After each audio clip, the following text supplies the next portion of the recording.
तो उस औरत को यह कहने का और इस शिकायत का कोई अधिकार नहीं है, कोई हक नहीं है कि वो 12 बजे आता और 1 बजे आता है। क्या करेगा कि तुम्हारे पसीने की बदबू सूंघेगा? मेरी बहनों, एक नसीहत तुम्हारे लिए भी सुनो। अक्सर शिकायतें सुनने में आती हैं, क्या मेरा शौहर 12 बजे रात में घर आता है, मेरा शौहर 1 बजे रात में घर आता है। हाँ, बहुत गलत करता है, नहीं आना चाहिए।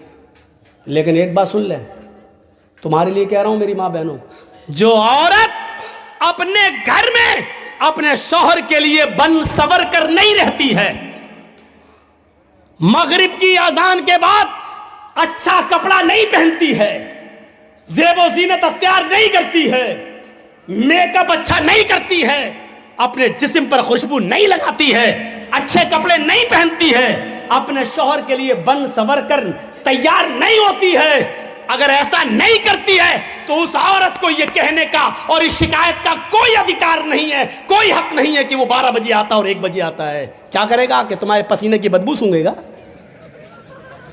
क्या करेगा कि वो तुम्हारे लिए? मगरिब के बाद तुम्हारे घर पे बैठ के क्या करेगा? तुम्हारी लंतरानी सुनेगा वो?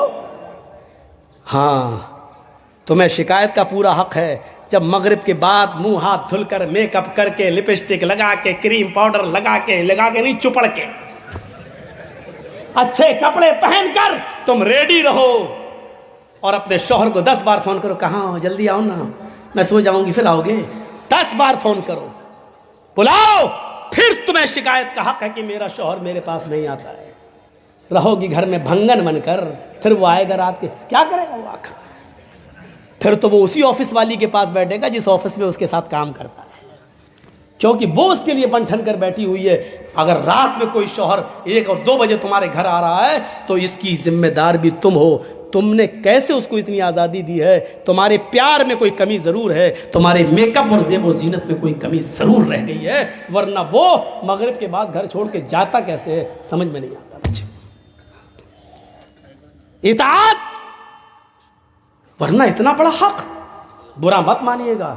अल्लाह के नबी सल्लल्लाहु अलैहि वसल्लम ने औरत को इतना हुक्म दिया है कि शौहर की इताअत इतना करेगी कि अगर शौहर अपनी बीवी को अपनी किसी ख़ास ज़रूरत के तहत बुला रहा है, दिन भर ऑफिस में काम करके थका हुआ आया है, उसने शादी इसलिए की है ताकि उसको सुकून हासिल हो ले, तस्कुनू इलैहा, तुम्हारी बीवियाँ तुम्हारी सुकून का ज़रिया हैं। जब बीवी से सुकून ही न मिले तो कहाँ जाए वो? इसलिए फरमाया, आए अल्लाह की बंदियों, अल्लाह के नबी कहते हैं, मेरी मोमिना औरतों, कान के पर्दे खोल कर सुनो, तुम्हारा शौहर अगर तुम्हें अपनी खास ज़रूरत के लिए तुम्हें बुला रहा है, रात के किसी भी हिस्से में तुम्हें बुला रहा है या दिन के किसी भी हिस्से में तुम्हें बुला रहा है, तो तुम्हें इनकार नहीं करना चाहिए, इनकार नहीं करना चाहिए, तुम्हें अपनी शौहर की फौरन बात मानना चाहिए। यहां तक कि अल्लाह के नबी ने कहा, अला क़तबिन,